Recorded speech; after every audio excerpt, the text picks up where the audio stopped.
ये जो कंटिन्यूटी की आपने बात कही, क्या ये मान करके चला जाए कि जो 2014 में नीतियां थी जिनको लेकर के मोदी जी पहली बार प्रधानमंत्री बने थे, पिछले 10 साल में जिनका पालन किया गया, अगले 5 साल भी वही नीतियां चलेंगी? यानी नीतियों में भी सततता निरंतरता बनी रहेगी?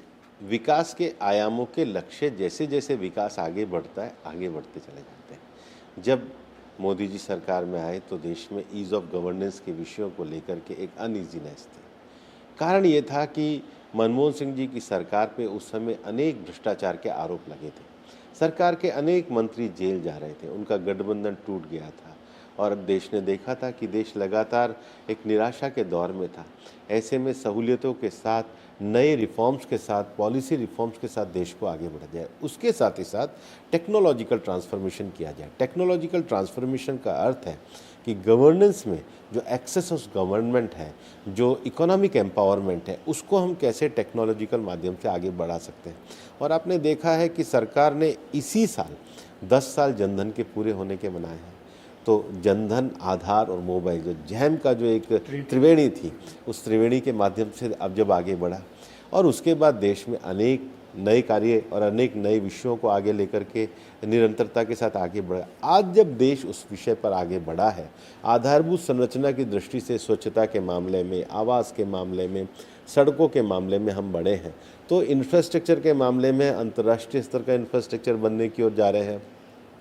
ग्रामीण क्षेत्र में जब सड़क सुविधा ओडीएफ हुआ है, तब ग्रामीण महिलाओं के लिए लखपति दीदी बनाने का काम हुआ है। मध्यम वर्ग जब सक्षम हुआ है तो उनको रियायतें दी जा रही हैं। आप ऐसे ही उद्योग जगत में कॉर्पोरेट टैक्स में रिलीफ देने का बात किया जा रहा है। अब जब युवा स्किल में आगे बढ़ने लगे तो उनके एंटरप्रेन्योरशिप के, रोजगार के अवसर बढ़ाए जा रहे हैं।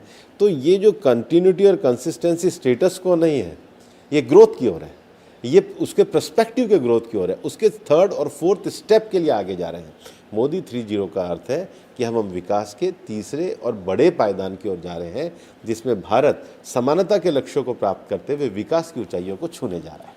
आप तो सरकार के साथ बहुत करीब से जुड़े हैं, सरकार में तो आप हैं ही, पिछली बार भी थे, उससे पहले पार्टी संगठन भी आपने बहुत करीब से देखा।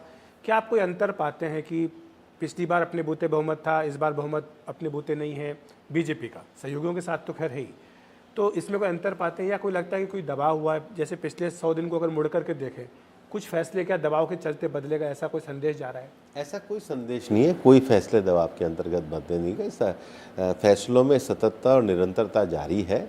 और पार्टियां, लोकतंत्र की तो ये खूबसूरती होती है कि जनता जैसा जनादेश दे उसको लेकर के चला जाता है। जनता ने जनादेश हमको सरकार बना करके मोदी जी के नेतृत्व में आगे बढ़ने का दिया है, तो उस जनादेश पे हम आगे कार्य कर रहे हैं और एकदम उत्साह के साथ और आगे बढ़ रहे हैं।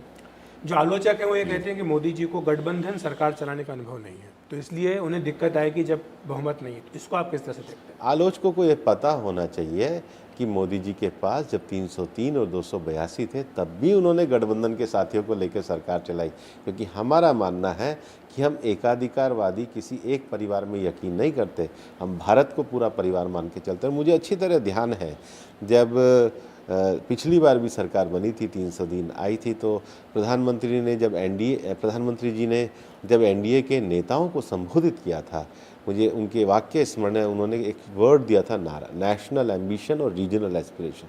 उन्होंने कहा था हमारे पास 303 है, तब भी हम सहयोगियों को लेकर के चलेंगे, क्योंकि हमारे गठबंधन के कई जो दल हैं वो क्षेत्रीय आकांक्षाओं को भी आगे बढ़ाने के लिए, उनकी आकांक्षाओं को पूरा करने के लिए काम करते हैं। और प्रधानमंत्री जी ने जब अपने कैंपेन को शुरू किया था, तब भी उन्होंने कहा था कि भारत माता के 2 भाग, पूर्व जो है वो अविकसित रहे और पश्चिम जो है वो विकसित रहे।